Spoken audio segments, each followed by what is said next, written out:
Hello everyone, welcome back to my channel. তোমরা সকলে কেমন আছো? আশা করি ভালো আছো, আর আমিও ভালো আছি। আজকে হচ্ছে 1 জানুয়ারি। তোমাদের সকলকে হ্যাপি নিউ ইয়ার।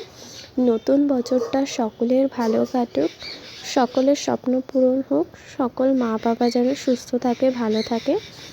আজকে হচ্ছে পৌষ লক্ষ্মী পুজো, তো সেই উপলক্ষে ছোট করে আমি নিজের মতন করে একটু পুজো করেছি। তার জন্য এখন আমি যাবো স্নানে। তো সকাল সকাল আমি ঘুম থেকে আজকে উঠেও গেছি। শুনেছি বছরের প্রথম দিন যা যা করবে সেটা নাকি সারা বছর তাই হবে। তাই আজকে আমি সকাল সকাল ঘুম থেকে উঠে গেছি, যাতে সারা বছর আমি সকাল সকাল ঘুম থেকে উঠতে পারি। যাই হোক, এখন আমি যাব স্নান টান করে এসে ঠাকুর পুজো করব। হ্যাঁ, তার আগে আমি আলপনা দেবো। তাহলে চলো স্নানে যাওয়া যাক। আর জানো, আজকে আমাদের দুই জেঠিদের ঘরেও পুজো হচ্ছে, মানে আমার সেজো জেঠি আর মেজো জেঠিদের ঘরেও। তো আমিও করছি, তো চলো সবটা তো তোমাদের সাথে শেয়ার করব।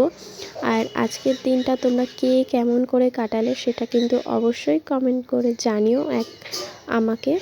আর এখানে দেখো আমার আলপনা দেয়া হয়ে গেছে। আমি অতটাও ভালো আলপনা দিতে পারি না, ওই যতটুকুনি পারি ততটুকুনি দিয়েছি ফোন থেকে। আর এখানে আমার পুজো করা কমপ্লিট হয়ে গেছে, দেখতেই পাচ্ছ।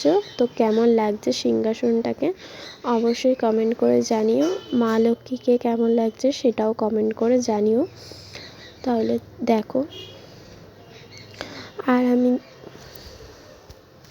আর আজকে কে কে পৌষ লক্ষ্মী পুজো করলে সেটাও কিন্তু অবশ্যই কমেন্ট করে জানিও।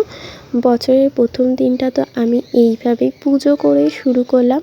আর সকাল থেকে আমি উপোস করেই আছি, না খেয়েই আমি পুজোটা দিয়েছি। তারপরে ঠাকুরের প্রসাদ দেখো, এখন আমি সন্দেশ খাচ্ছি। এটা খেয়েই এখন আমি আমার উপোসটাকে ভাঙলাম। আর দেখতেই পাচ্ছ আমি উল্টো নাইটি পরেছি, কারণ আমি চান টান করে এত শীত লাগছিল, উল্টো নাইটি পরে আলপনা দিতে বসে গিয়েছিলাম। তারপরে সন্ধ্যাবেলা খাচ্ছি মোগলাই। Tata, bye bye. ভালো লাগলে অবশ্যই